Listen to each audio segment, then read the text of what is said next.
Michelle, I think you're muted. At least for me. Just kidding. Good morning, everyone. Today is Tuesday, November 11th. Happy Veterans Day to all of our veterans. Thank you for your service. I am Michelle Kinney. I'm here with my friend Julie Roginski. It is 8 a.m. in New York City. It is 6 a.m. in Las Vegas, Nevada. And if you want to know why we mentioned Nevada, it is because both of its Democratic senators voted to capitulate to Donald Trump on Sunday night. Welcome to the May Day morning show. Late on Sunday night, Donald Trump issued sweeping clemency to 77 people tied to efforts to overturn the 2020 election, including Rudy Giuliani, ridiculous, Sidney Powell, Kenneth how do you say his last name? Chesbro? Chesbro. I was like, it always looks like cheese to me, but Chesbro, and several so-called false electors who signed alternate certificates falsely claiming Trump had won battleground states such as Georgia, Michigan, Wisconsin, and Arizona. The move effectively erased potential federal consequences for those who helped orchestrate or justify the faked elector scheme. A strategy central to the broader attempt to subvert Joe Biden's victory in 2020, though it does not shield them from ongoing state-level prosecutions. Coming 5 years after the 2020 election, the pardons amount to a political act of absolution, rewarding allies who advanced Trump's baseless fraud narrative. It underscores how Trump continues to wield presidential power to rewrite the history of January 6th and the election aftermath in 2020, recasting perpetrators as victims and turning clemency into another weapon in his long war against the rule of law. So what is this really about, Julie? Because he's pardoning these people for things that they haven't been charged with. This is 5 years after all of this happened. So what's going on? And he did this at like 11 o'clock at night. Yeah. After the whole Senate vote and all that stuff happened, the capitulation, then this like randomly kind of happened and got swept under the rug. Like, what the hell? Yeah. So here's what I think. And by the way, I wrote about this on my Substack today. What I'm about to say is behind the paywall, which is why just watch the morning show. I'll just tell you guys all this for free. You don't have to pay for it. Here's what I think this is about. We had a election on Tuesday. The entire firmament of the political world was focused on the shutdown. So he didn't want to send a message to his base until after that was all resolved. As soon as it got resolved, which was Sunday night, he did it. So don't sleep on the timing, Michelle, because I think everybody, I read, I don't know how many articles about this in the New York Times. Everybody else is like, it doesn't mean anything because these are not federal crimes. They've been charged as state crimes. Here's the thing. It's not about retrospective crime. It's about him sending a message to his followers. That there's an election coming up next year. And there's an election coming up in 3 years. And that you better understand that you do whatever it takes. Yep.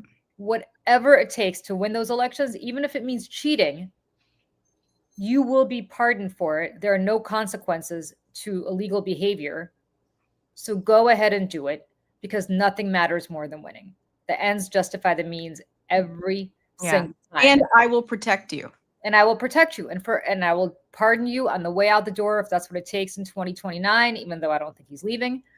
But the message is there's absolute immunity for you as long as you do what I want, which is deliver this election to who I want you to deliver it to. Now, everybody keeps saying this doesn't mean anything because, as you said, they were in charge of federal crimes, and this doesn't matter because they're really state-based crimes, and he can't do anything about that, and it's all retrospective, and it's about him trying to, relitigate the 2020 election, and all of that is true. He is trying to relitigate the 2020 election. I mean, when isn't he? I mean, he talks about it. Because every authoritarian on earth, every single one, has this thing where they try to effectively relitigate history and rewrite history to suit their means. Right. That it's about all of that too. But it is also, and I think it's very important to understand, it's also about sending a very strong message to future lawbreakers that I will protect you. You better deliver this election for me. 2020 was a trial run. He failed. Yeah. They like 16 was the trial run. Mhm. They learned some lessons. That should scare the hell out of all of us, by the way.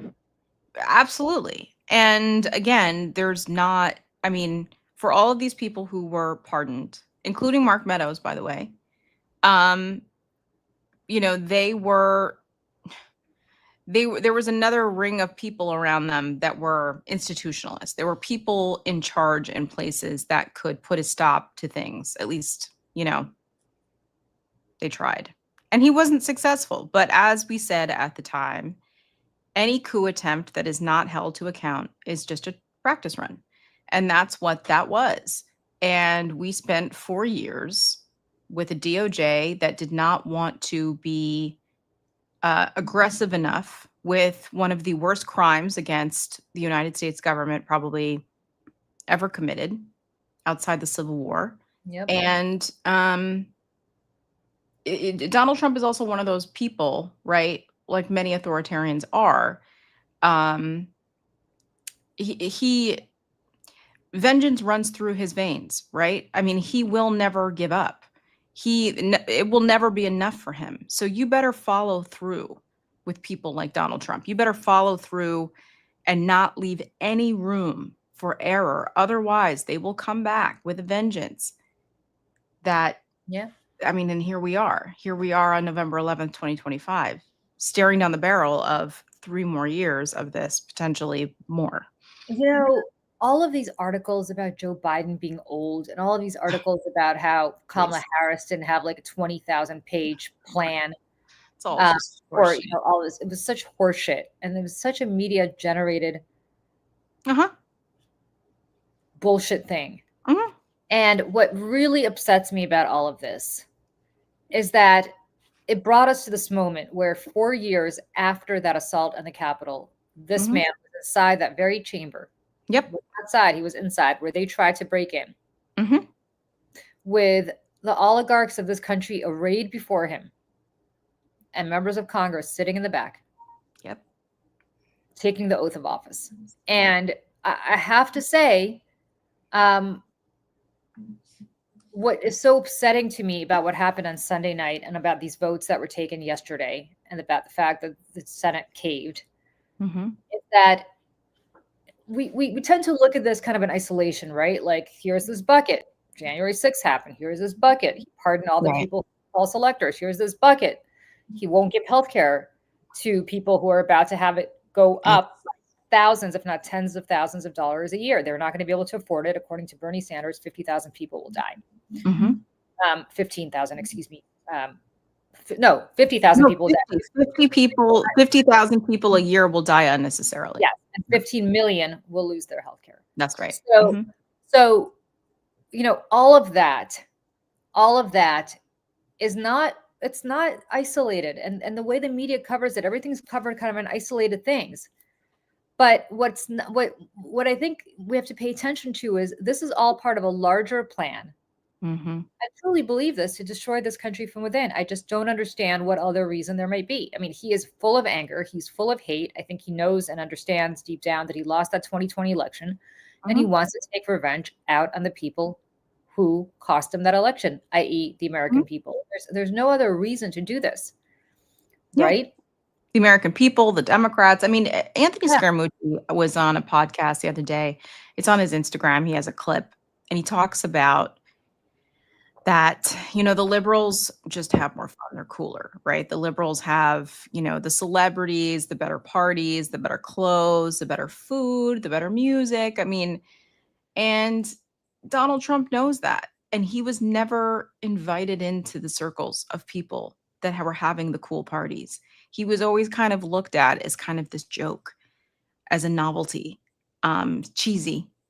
And that's another part of him that is just, it's that little boy whose dad doesn't love him. You know what I mean? It's, but on a much bigger, stupider scale. And, he doesn't feel that he's accepted into these circles in society. And it's just another layer of his retribution.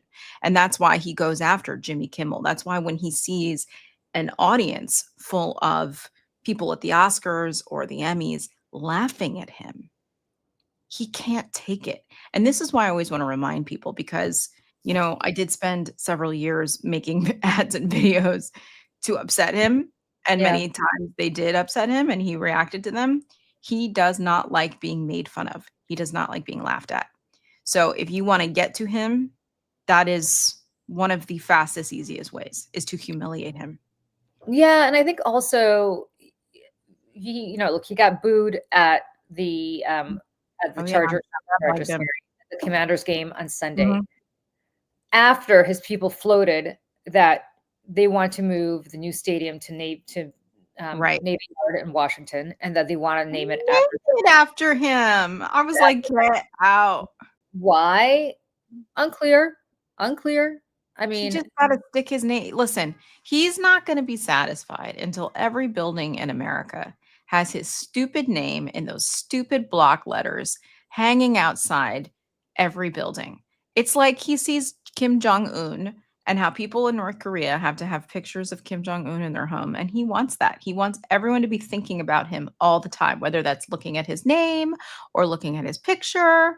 I mean, I think that he thinks he's like hot. Like, I honestly believe that. I think well, he who do looks you think he's better looking at Hmm. than a couple of days ago? Like, I forgot who it was that he said they asked him about so and so, and he said, "I think I'm better looking than that Oh, person." it was Zohran Mamdani. Zohran Mamdani. Okay, now Zohran Mamdani. First of all, I think he's a good-looking guy, but Yeah, obviously, beauty's in the eye of the beholder. Zohran right. Mamdani is also like over 40 years younger than him.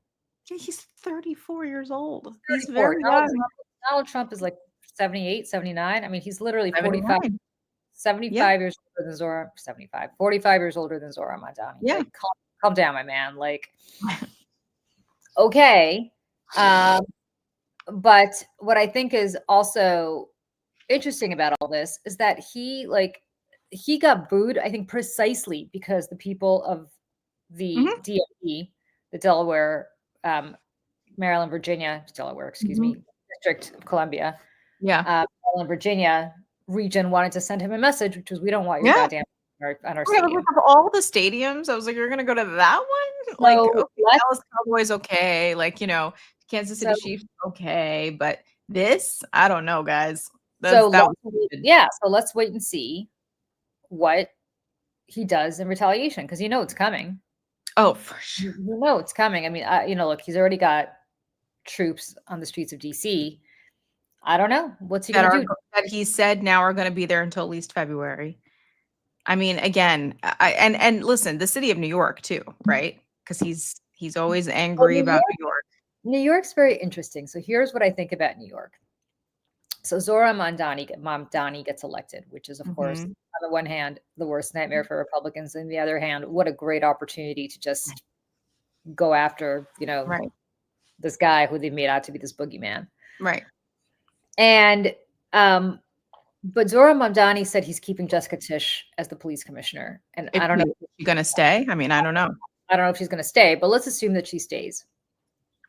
Jessica Tisch, for people who don't know, is part of the Tisch family. And when Michelle talked about how Donald Trump was not accepted by the elite of New York, Mm. the Tisch family, they own the Giants. Oh, I didn't like the Tisch School of Arts, like that Tisch family, School of Arts, NYU? yeah, Okay. the Tisch School of Arts. I If didn't you go, realize that was the same yeah, thing. yeah, oh Yeah, yeah. If you go to like good for her. NYU, if you go to NYU Langone, which I had to take Mhm. my mother to for testing not long ago, there's the Tisch wing. Like if you Yeah, go, yeah, yeah. I just know their musical theater programs named yeah, after like them. Tish, Yeah. Tish, Tish everywhere. But unlike Donald Trump, it's not in big block letters. They really support medicine. They support the arts, as Michelle Yeah. said, they support education. They are really one of the kind of elite families in New York. Mhm. Exactly the kinds of people. They own the Lowe's Corporation. Exactly the kinds of people that Donald Trump was not tried to become, but never, I think, quite got there. Now, I have no Yeah. idea what his relationship is with the Tish family at the moment, but I think it was always aspirational on his part to be accepted by those Yeah. types of people. If she remains as the police commissioner, and aside from the fact that she's a Tish, I wanted to say that she is in her own right incredibly, I know her, she's incredibly impressive, and she's incredibly like it doesn't matter that she's not like coasting on her name and her family's Right, coattail. right. Really That's legitimately, why I was so surprised. I was like, "Really? A Tisch is the police yeah, commissioner? yeah, Okay. yeah. All She's right." and she was a sanitation commissioner before. Yeah, yeah, yeah. She worked in the police department. Like, this isn't a woman who just showed up and said, give me the police commissioner badge. She worked in the police department. She really worked her way up through municipal government. She didn't need to. She did. She is fantastic in every way, at a personal level and also on a professional level. Yeah. Jesse Tisch fan. I don't know that he will do that to her, because I don't know that he will do that to the family that he's constantly. Or he might, though, because he wants to stick it to them. Like I don't know. I don't know what her, now. You know, I don't know. Yeah, I don't know what her relationship is with him, or her family's relationship is with him. I don't know if she could pick up the phone and say, Mr. President, we don't need the military here. I just don't know. I do think the odds of her, if she stays, the odds of him doing that with her there are somewhat diminished, because the New York Post constantly writes glowing pieces about, like his media love her. And the one thing that I think would be hard to say is, hey, New York has this massive crime wave problem, which is right. They'd be saying that she's doing a terrible job. Right. And I think that would be a little tougher, but I may be totally wrong. Maybe he doesn't care. Maybe he just wants to stick it to the people who he feels stuck it to him when he was younger. By the way, I don't know that they stuck it to him. I just don't think they kind of thought about it much, which is probably the worst offense you can have. Look, I don't know. I mean, I think a lot of this is going to be very interesting to see how it plays out here. The city's definitely getting ready for it. Like that has been written about. It's being talked about. Like the city is getting ready for like some kind of invasion. Like I feel like things feel a little tense right now. Yeah. And then I see in the chat, somebody says Stallone said he's leaving New York City. Like, Stallone's been living in Miami. I'm like, he lives here? I've never even. He doesn't live here. He's been living in Miami and LA or Nevada. I've seen Tony Danza many times, as have you. We're talking about Italian actors. We're not triggering me with Tony Danza. That's a whole different story. I know. But I just yeah. Anyway, yeah. So look, whatever. It's going to be. I am gravely concerned, and the signs are all there. And this is like sign number 287, which I don't know why the media is not writing about every single day, that he's going to try to subvert the elections next year. It's what he's going to do. And everybody's talking about it. Gavin Newsom's talking about it. People like us, we're talking about it. Jim Acosta, like the people who get it. And then of course there's just like the rest of these people who are just like putting a little blanket around everyone going, la, la, la, la, like, because they don't worry, it's all going to be okay. Because they take everything in isolation. Yeah. There's no, like, I don't understand. Did they not go to like high school English and like think about writing like thematics? Like there's a theme here. Right. There's a theme here. It's not just about like, I used to joke my son, this is Dickens, guys. It's like, it's all connected. They're all kind of thinking the same way my son used to write papers. Well, I shouldn't say papers, write shorts. His very first short story that he had to write in like second grade about a trip that we took somewhere. So he wrote a trip that we took to the Bahamas. And it was literally, and I only bring this up because it's kind of relevant to what I'm talking about. This is literally how the paper went. I still completely make fun of him for this, which I probably shouldn't. It was like, then we got off the plane. Then we got in the car. Then we went to the hotel. Then we got the key. Then we got in the elevator. Then we pushed the button. Then we got off the elevator. Then we walked down the hallway. And I'm like, oh my God, is this like a CIA like report? like what? Like it was completely like, where's the, and I was like, I mean, he was like 7 or 8. I was like, Zach, right. What's the theme here? Like, what is the theme of the story? And he's like, huh? This is like, how what's your point of view, right? Yeah. And these people this is how they write. I mean, this is how they write their stories. Like they regurgitate information. And then, not even that. It's like, and then today, Donald Trump pardoned the electors. Oh, okay. This must mean that he's, still, this is him still talking about the 2020 election. No, it is that, but it is so much more. It is so much more. So before we move on, I just want people to understand, just be aware, be vigilant, because it's coming. It's coming. He will not want to face the kind of humiliation he faced on Tuesday next year. Yeah. And more relevantly, unlike what happened this year, on next year, if Democrats get control of either the Senate or the House, unless they want the rest of us to burn it all down, they will start looking into stuff that he does not want looked into. I Mhm. mean, all of it, the crypto fund, the Epstein stuff, The hopefully is foreign, the you part, know, the emolument, favors. yeah, Right. the emoluments clause, what the relationship is between Steve Witkoff and all his little random trips to Moscow, which nobody ever Right, I knows. was gonna say the back door that's being, Yeah. that's been then propped up inside the White House with the, oh, sorry, I have this ice pack and it's leaking. That's unfortunate. I was like, what's this Do blue stuff all over my hand? you want to tell people what's going on with you right now? Michelle's like in massive pain at the moment because I am a moron, and I was getting ready for the show, and I was like, oh, I'm gonna curl my hair, whatever. And my curling iron was sitting here, and I don't know why, guys. I don't know why. I reached down and I grabbed the hot part, 425-degree hot part, and so I've got an ice pack here. I have this stuff. If you know, this is the best stuff for burns from French Pharmacy. But I feel a little bit better. But all of a sudden, I was looked down. I was like, "What is this blue stuff all over my hand?" And that is what is going on. So I'm having to talk about Donald Trump and have my hand throbbing. But I will survive. I will survive. But I don't even remember what I was saying now. But yeah. okay, why don't we move on? Let's move on.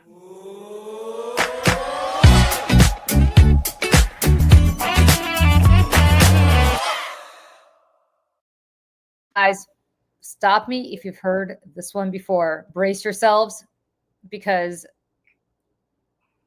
it's coming again. Republicans have a super secret healthcare plan. Yes, they do. They just can't tell you what it is yet. Dr. Oz, you know the guy. He's the one who peddled fake supplements to consumers for years and years. Told Fox News that he had spent all weekend working on a super secret plan to, you guessed it, repeal and replace Obamacare. Yeah, I have that clip. Let's watch it together as a family. 350. The full counter proposal continuing resolution rolls back the Medicaid savings of $1.5 trillion. Republicans are never going to go for that. So do you have a thought on how you want to see this play out once these subsidies do expire this year? You always ask the right questions, Maria. So I spent a good part of the weekend with the White House working on exactly the answer to that question. We have lots of great ideas, but I don't want to show our cards. As the president often says, why would I telegraph to you what we're going to do? We have to have an open government. I need my top people around to be able to navigate the right solutions. We will support the American people. We always have. We want to do it in the right, responsible way. If we don't, it'll implode.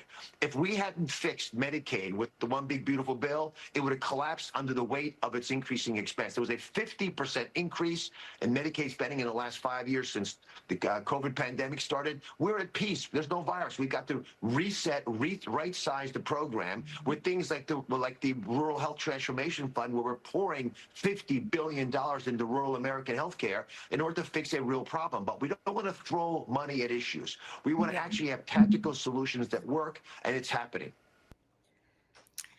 Yeah. Okay. Well, we could talk about what a complete and utter moron Cliffside Park, New Jersey's own Dr. Oz is. He was a very good heart surgeon back in the day at Columbia Presbyterian. He was at one time, I don't yes. want to take that away from him, but he's a complete charlatan. And it was one thing for him He's a huckster. Yeah, it was one thing for him to be a huckster on TV. Now he's a huckster in government.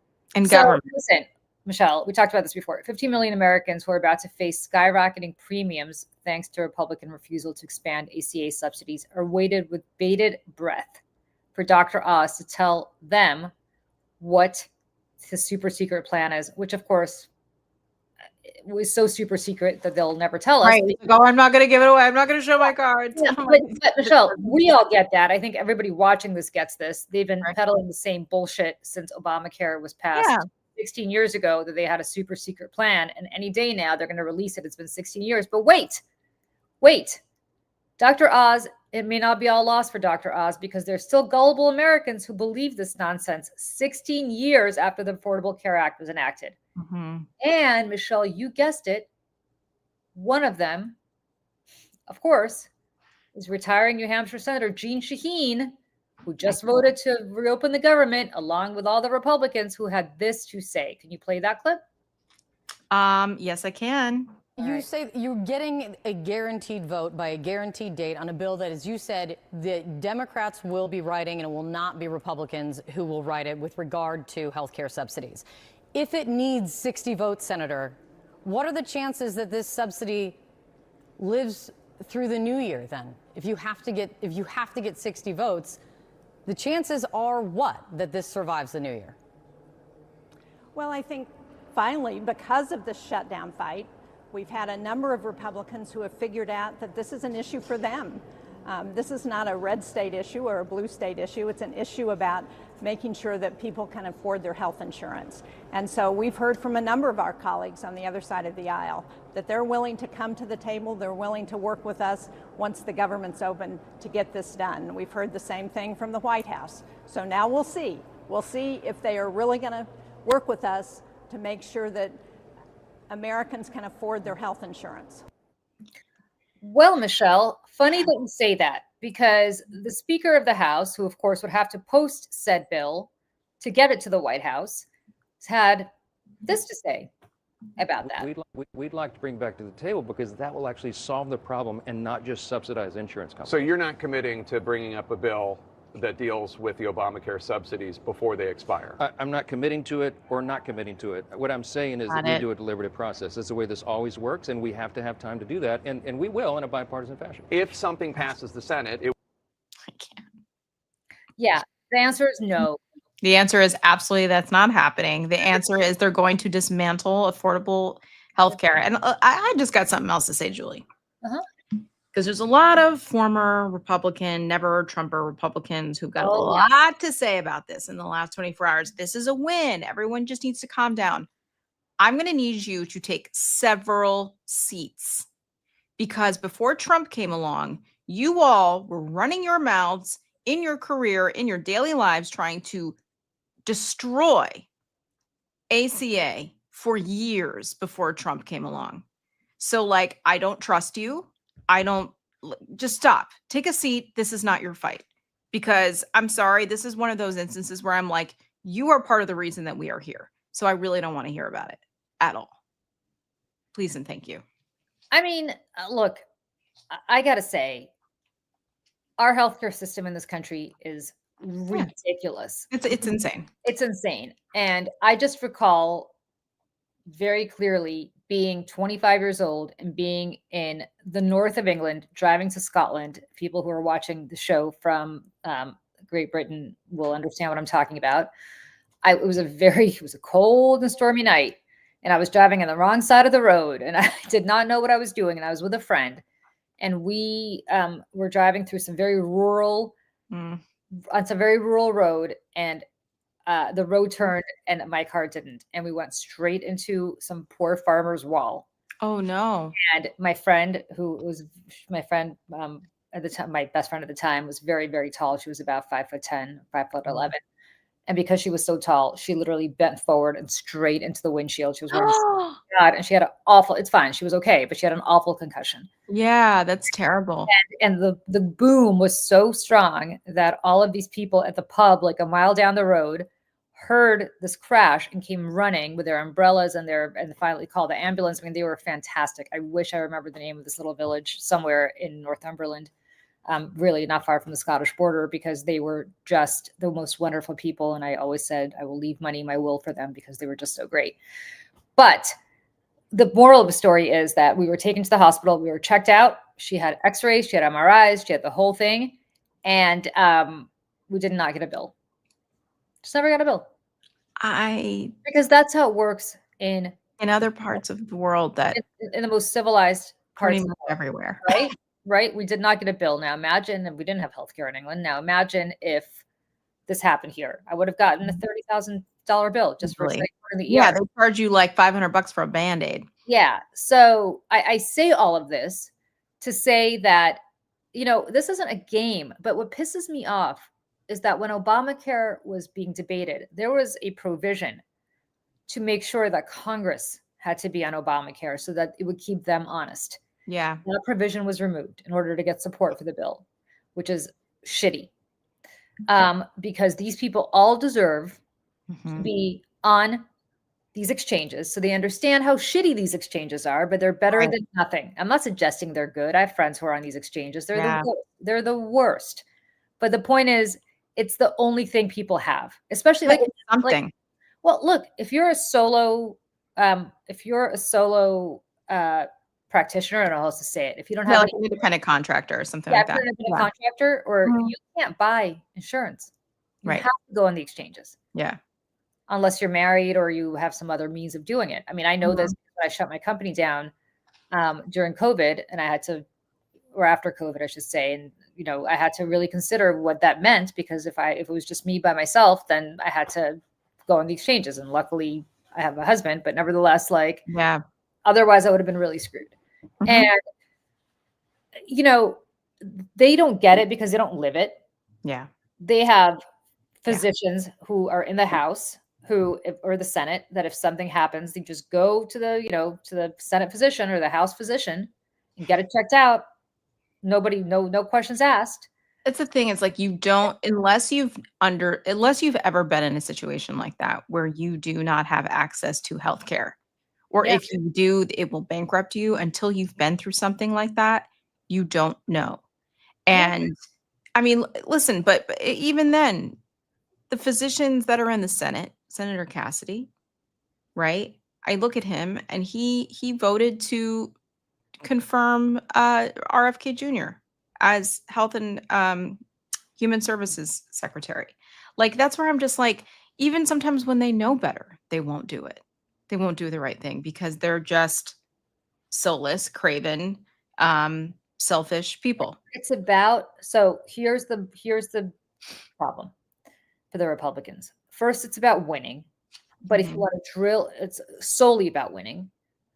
But if you want to drill, and the ends always justify the means. But if you want to drill down even more to the winning thing, it's about them winning first. So Bill Cassidy was threatened with a primary. And God forbid Bill Cassidy has a primary and has to actually get off his butt Right. And try to actually do defend- something. Right. and try to defend his seat, or just say, you know what, I'm doing morally the right thing. I'm going to vote against this charlatan. I'm going to vote against this other Could have charlatan, stopped it. Dr. He could have stopped it. He could have stopped it, but he didn't. He didn't because he was too scared of a primary. And the part that absolutely slays me, that I just cannot even comprehend, is that they only care about how it affects them. This man is a doctor. He took the Hippocratic Oath. The rest of us, from his perspective, can go ahead and die. It doesn't matter. I mean, the numbers of people who are going to die because these subsidies are not extended, the numbers of people who are going to die because RFK doesn't want to vaccinate people, the numbers of people who are going to die because they're peddling all sorts of bullshit about medicine that is not rooted in science. The fact that Bill Cassidy, a physician, confirmed Dr. Oz, who was before the Senate not so long ago being excoriated for peddling like green caffeine pills. I don't even know what it is. Oh, all kinds of stuff. All I mean, kinds of stuff. and also was doing experiments on puppies back in the day at Columbia University, who killed a bunch of puppies. Like, he's not a good person. I mean, listen. And he looks like he's gotten a lot of filler in his face. Like, did you notice that? His face looked really puffy. Anyways, he's gross. Anyways. He's gross, a celebrity. But like, we've all met people like this. We've all met people like this. Back when I was really involved in New Jersey government, I was, and I continue to be very, very, very close to the chair of the New Jersey State Senate Health Committee, which, if he's a pretty powerful guy in state government and has a lot of say over hospitals, a lot of say over medicine. So because I was close to him, somebody got wind of this and wanted to hire me at this sketchy hospital, which I will remain nameless, to have me do work for them. And I'm not a lobbyist. And I was like, I'm not going to do that. But they're like, no, we'll just give you a tour of the hospital, and like really gave me the grand tour.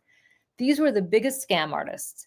They basically wanted the state to reimburse them for some cryogenic like MRI. I don't know what this machine was that they said would cure autism.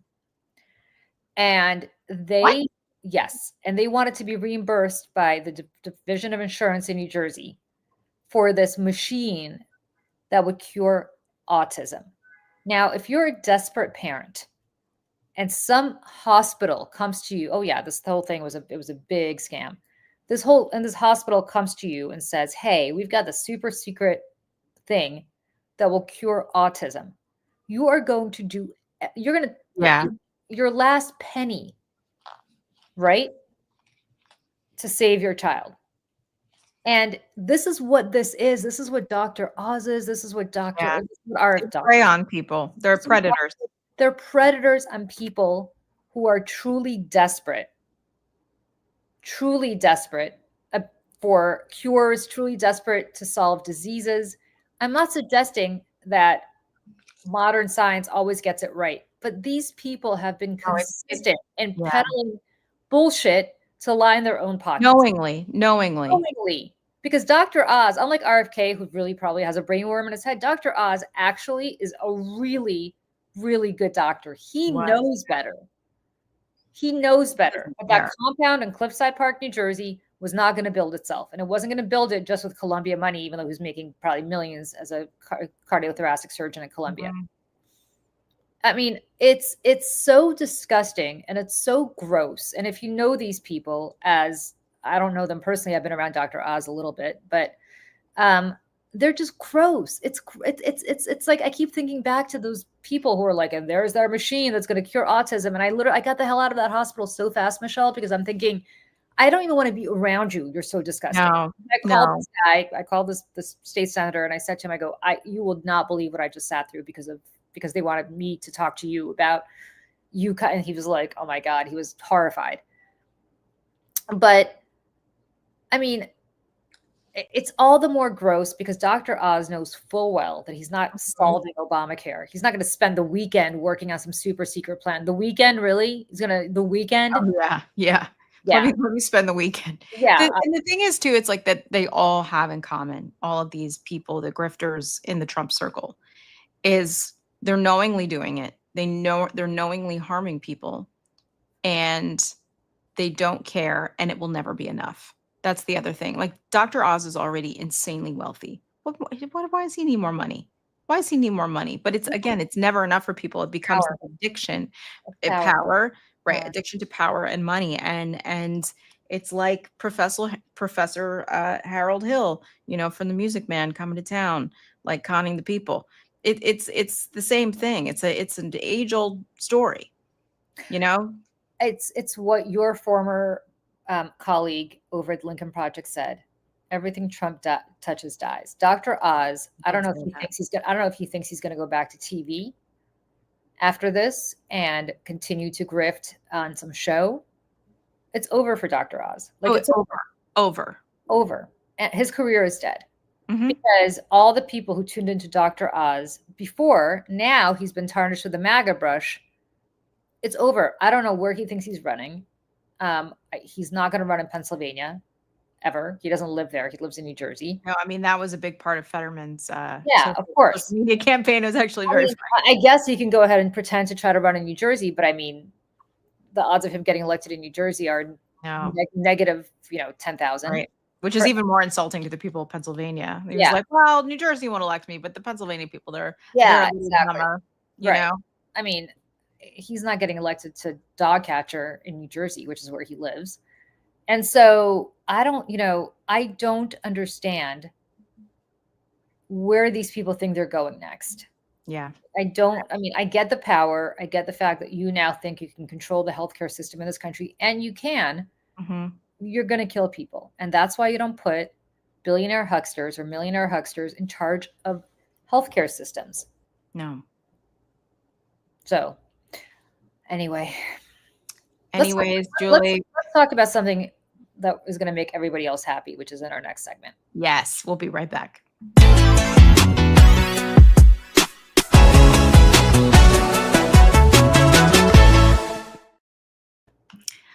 Well, Julie, it is not just Democrats who are on the cusp of a civil war. A sharp clash has erupted in the conservative movement after Tucker Carlson interviewed white nationalist and Holocaust-denying figure Nick Fuentes, sparking public condemnation from other MAGA figures like Ben Shapiro and Mark Levin. Mark. I always say it wrong. The Heritage Foundation under President Kevin Roberts, if you remember, he's the guy from Project 2025. It'll be the Second American Revolution shall remain bloodless if the left allows it. That guy. Kevin Roberts tried to defend Carlson's platform, calling critics a venomous coalition, a move that triggered resignations and internal revolt at the Heritage Foundation over alleged anti-Semitic undertones and leadership failures. So can these people hurry up and devour each other already? Because, Julie, we've talked about this on this show and other places. There are so many layers of hell going on over at the right, on the right, that most people don't know about. And I would argue that a lot of people on the right don't even know about, especially after the death of Charlie Kirk. There's a vacuum to be filled there. And Nick Fuentes, for as awful as he is saying a lot of things that resonate with people. Things about affordability, he's been talking about for a long time, housing. And again, I invite people to go on Rumble, maybe have a little whiskey with you just to get yourself through it, but watch for a couple hours, go on Rumble and watch Nick Fuentes' videos. You will see what I'm talking about. You will see what I'm talking about. So I wonder, Julie, like at what point is all of this going to implode? I mean, it's already imploding. They, absolute power corrupts absolutely. They have absolute power right now. You have Tucker Carlson, who left Fox News, kind of an ignominy, right? Took the fall to some extent for the Dominion, the Dominion debacle, which in fairness, he shouldn't have, because he was just one of, I don't know. I mean, Jeanine Pirro gets to have a seat on the 5 and he gets fired, but whatever. And reinvents himself, much like Megyn Kelly did, as this incredibly influential podcaster, which I have to say, like, good for them. I mean, like, take lemonade. But here's the thing about Tucker. I'm going to spill some tea for you guys right now. Please do. Because just so people know, Julie knows Tucker Carlson, worked with Tucker Carlson for years. I worked with Tucker Carlson for years. And more relevantly, Tucker Carlson and I actually got along quite well when we worked together, because Tucker Carlson, I always said this about Tucker. Tucker is a fun, smart, pithy guy if you ignore the massive racist that he is. And that is not an act with Tucker. And I'm going to tell you guys a story. Michelle, I might have told you before, and I might have even said this at some point on one of our shows, but I'm going to repeat it here again. On election night 2012, and this is relevant to talk about what a bunch of racists, and maybe we should put this in context. Tucker Carlson and Nick Fuentes. Nick Fuentes is a horrible anti-Semite, racist, really hates Jews. Hates women too. Ooh, hates women. Hates women. I have a story about Tucker too. Maybe I'll save that one. But Fuentes really is so awful that even people like Charlie Kirk, when he was alive, yes, and Ben Shapiro and Mark Levin, or Levin, I think it's Levin. I have a friend named Mark Levin, so I can't remember which. I know. I'm like Levin, Levin. I don't know. But all of these people think that he's so atrocious that they have just completely disowned him. And so much so that when I was on NBC on election night, I was on with Hogan Gidley, who's Trump's former deputy communications director at the White House during the first term. And Hogan Gidley was like, you guys have an anti-Semitism problem on the left because of Zohran Mamdani. And I said, I guess I'll take that from people who don't hang out with Nick Fuentes. And he's like, we don't hang out with Nick Fuentes. And I got really angry. I said, really? Because your president, our president, had him over to Mar-a-Lago for dinner.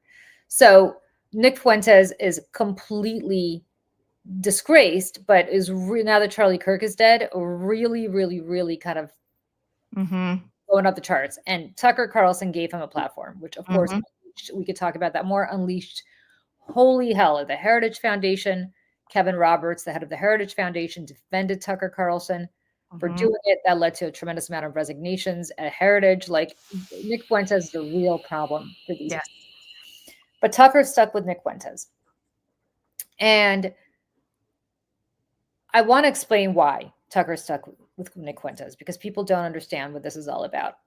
Tucker Carlson is not just racist against Black people and Jews and Latinos, though he is.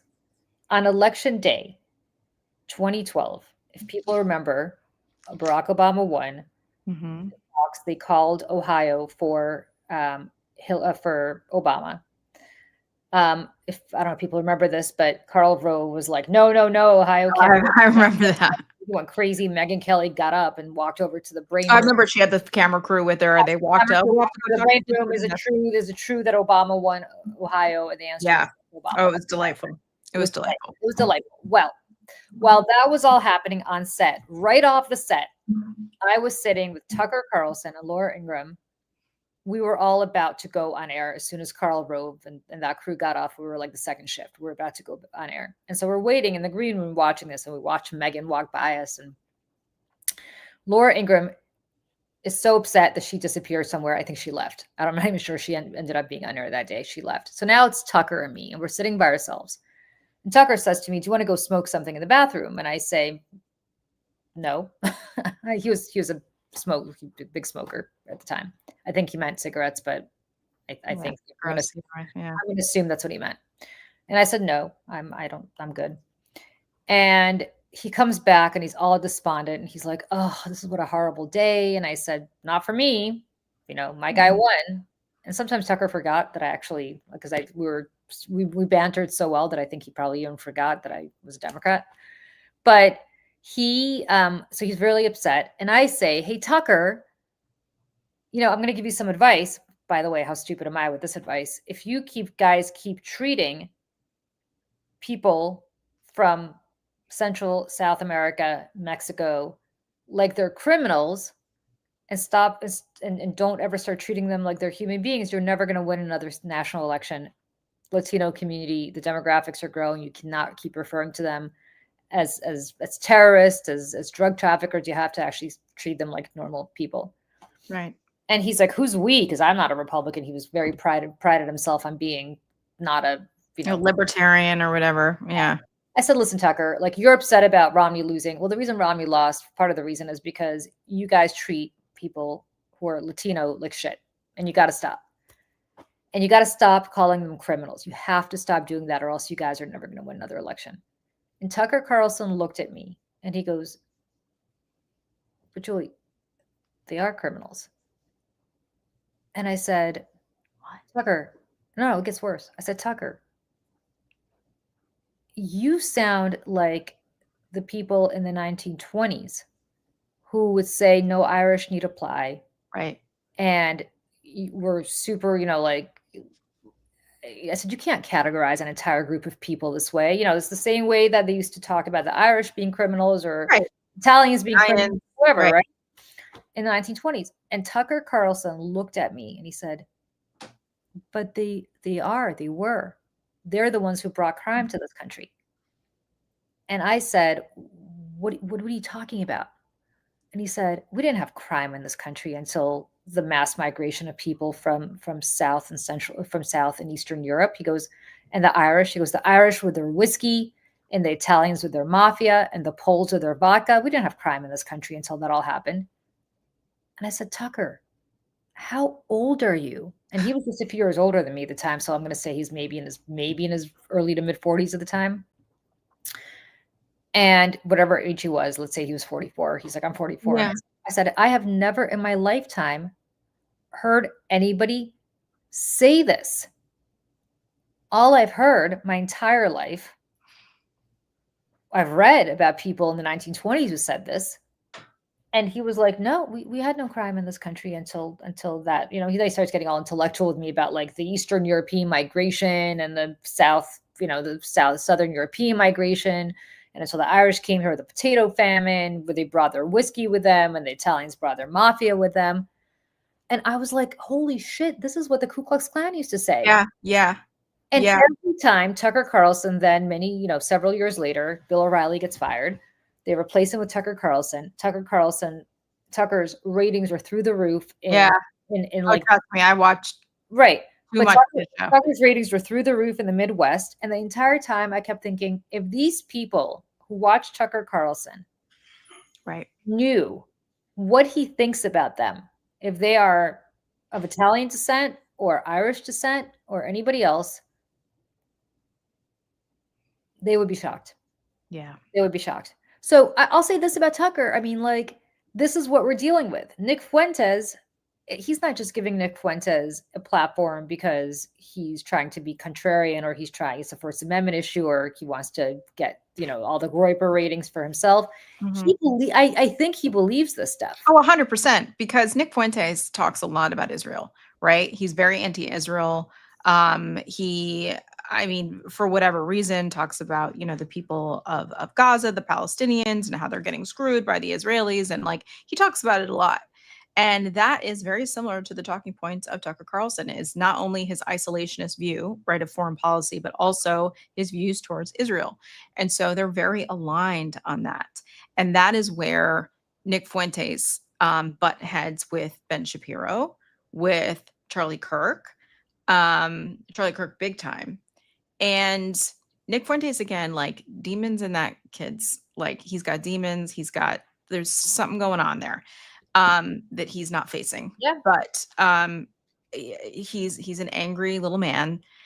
He's very young, and a lot of young men like him. And again, he's talking about these kind of populist ideas about affordability and housing and like young people and what we're struggling with, right, in this country. And like, Tucker Carlson sees all of that. And I think he agrees with a lot of it to a certain extent. And I think he sees someone like Nick Fuentes as like, he can be part of my coalition. Right? I mean, that's how I see it. I mean, yes, I think that Tucker fundamentally wants to bring the country back. I mean, as much as we talk about Stephen Miller and he wants to deport everybody who doesn't look like Stephen Miller is still the descendant of Jews, right? Of European Jews. So I don't know where Stephen Miller thinks he's going, but believe me, eventually they will come for Stephen Miller, and probably pretty quickly. But Tucker, I think, truly thinks that this country was some halcyon paradise. Right. Utopia. Utopia back before you had. I was like, are we not knowing about how many, like, hundreds of years of slavery and what we did to the indigenous people of this continent? Like, I mean, does that not count as crime? I mean, like come on. These are the people who prevented, I think it was called, I forgot the law was called, but in the late 19th century, prevented basically Chinese people from coming here who were the Chinese Exclusion Act, was it? Chinese Exclusion Act, yeah. Thank you. And then, of course, yeah, very good, Michelle. And then all the laws in the Immigration Act in the 1920s that effectively stopped immigration for a very long time. And this is what these people want. Yeah. Fundamentally, it is about race. And it's not just about race. It's about a particular kind of race. And it's not just, hey, if you're Irish, you're white. If you're Italian, you're white. And if you're Polish, you're white. I'm not even talking about Jewish people or Black people. Right. He knows that's a whole separate. Like, I'm not even talking about that, because that's like whatever. But if let's say you're Irish, right? Let's say your last name was O'Hara. You're not the right kind of white. I'm sorry to tell you. So all of you people who are Irish or Italian who think you're part of this MAGA coalition, understand that once they seize power and they don't need your votes anymore, they will come for you too. Yep. They will come for you too. Well, and it's how the Klan was able to recruit in the North, right? Is like the anti-Catholic sentiment, right? Which was Italians and Irish people as well. And the other interesting part about this, Julie, is that Nick Fuentes has been, as of late, very critical of Donald Trump. And I just want to play this clip too, because I think that, again, like, this wing of the right understands that Donald Trump is not forever, and how are they going to carry this on? I hate to admit it, liberals were right fundamentally about Trump. Whether he has good intentions or bad intentions, whether he means well or not, some people blame his advisors, some people blame people around him. Whatever you think about his culpability, he is in effect, okay? Maybe not consciously or intentionally, but in effect, what he is a demagogue. What he is a populist demagogue. And directionally, what liberals said about him, which is that he was stirring up the rubes, animating the rubes with nativist rhetoric and ginning up resentment against the system to empower himself and the people around him, and then brought the swamp closer to the periphery in his first and second administration, willing to say and do anything. Yeah, that all kind of turned out to be true. Right. So he says this among many, many, many, many other things, right? And then Tucker Carlson has him on his show. This is after him being like completely Jew hating for years at this point. Mark Levin, want the anti-American, anti-Israel, anti-West crowd to understand something. You're going to have to come through me and millions of people just like me, and you're not going to make it. You think your stupid little podcast, or your stupid little subscription program, or your little TV show, or maybe you have a little radio show, is going to change the world like hell it is, not if I and everybody else have something to say about it. and then Megyn Kelly. Stop. He's talking about Tucker there. Those two have hated each other since Fox, just so you know. Right. And on the podcast with Nick Fuentes and Tucker Carlson, because I watched some of it, they talk about Nick Fuentes was like being a young man, and like the thing that he's still a young man, but younger, would listen to Mark's radio show or whatever it was on Sirius XM or wherever his show is, that he would listen to that. And he's like, that's how that's what I used to be like, but now I'm like this.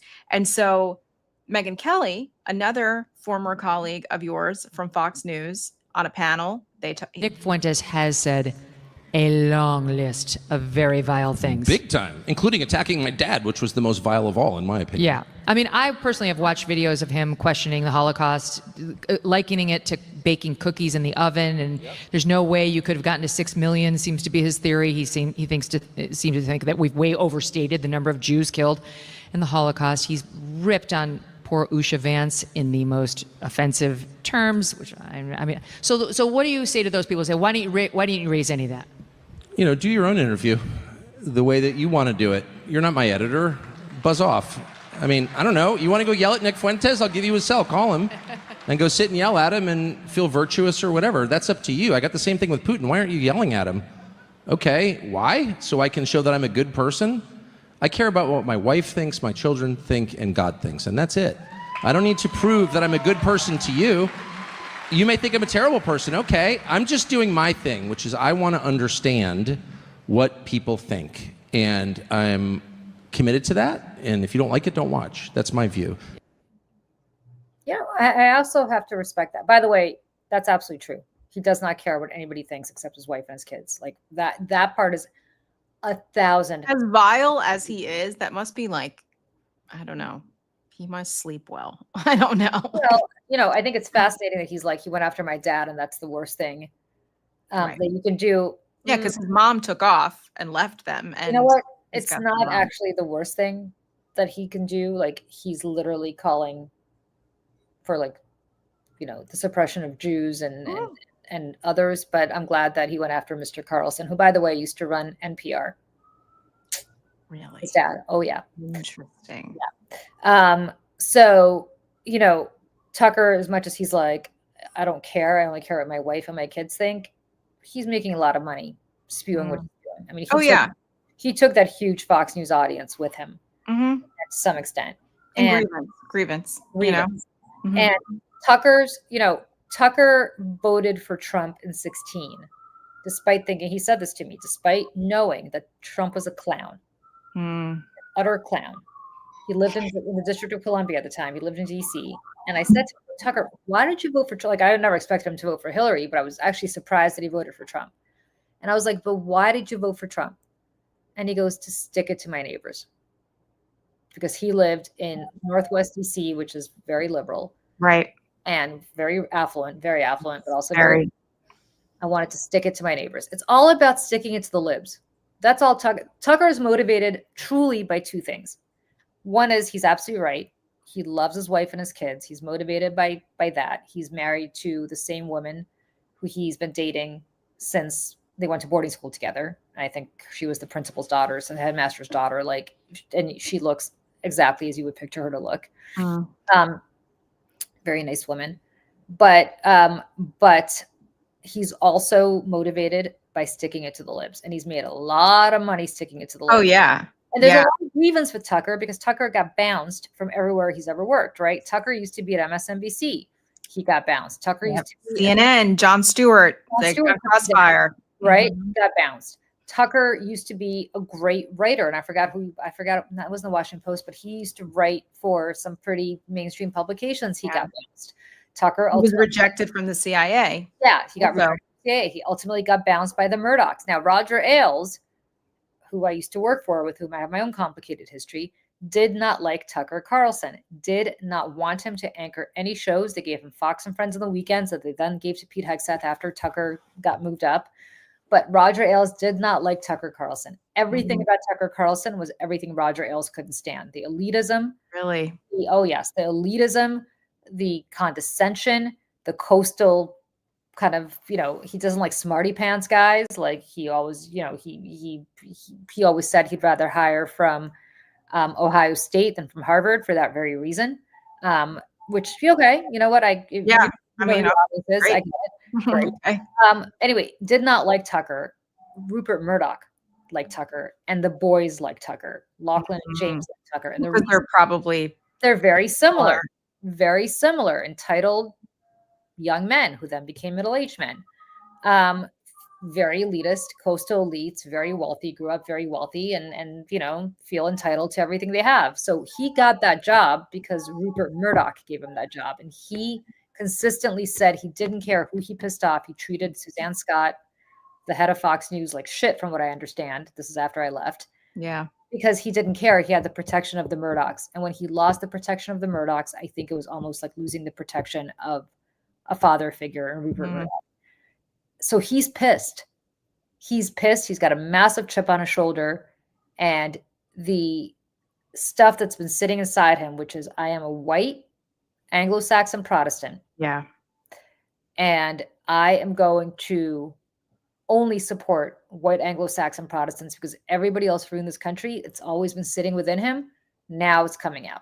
And again, he's right. He doesn't care what he thinks, anybody thinks, because I'm sure his wife and his kids agree with him. So, it's hard. Remember his little bow ties? He always loved those bow ties. He wore them. He doesn't wear those anymore. Well, I think even that was a little too elitist. But yeah, I mean, listen. Yeah, it was very. I've got so much tea on Tucker. I've got so much tea on Tucker. I can talk another day about. We should have Tucker time. And on that note, I do have a video that I can play us out with. I made this actually, I guess now a couple months ago. I made this right after the Charlie Kirk assassination, because I wanted people to understand more about Nick Fuentes and the Groyper world. Yeah. Groyper are his followers. It all sounds ridiculous. It is, but it's real. And this is some scary stuff. So I'm going to play us out on that. Just trigger warning. He's a terrible guy and he says upsetting things. But with that said, Julie, any parting words? We'll see you guys tomorrow. What's tomorrow? Wednesday? I feel like this week is Wednesday. I know. I was like, how is it only Tuesday? Yeah. We'll see you guys tomorrow. And I have if you can, I'm not sure you could hear, I have a bit of a sore throat. So hopefully it'll get cured by tomorrow. And it was great to see everybody this morning. Have a great rest of your day. Michelle and I might be back if breaking news warrants it. So stay tuned. Like and subscribe. So like and subscribe. You'll be the first to know, everybody. Yeah. Bye, everybody. Let's play this video now.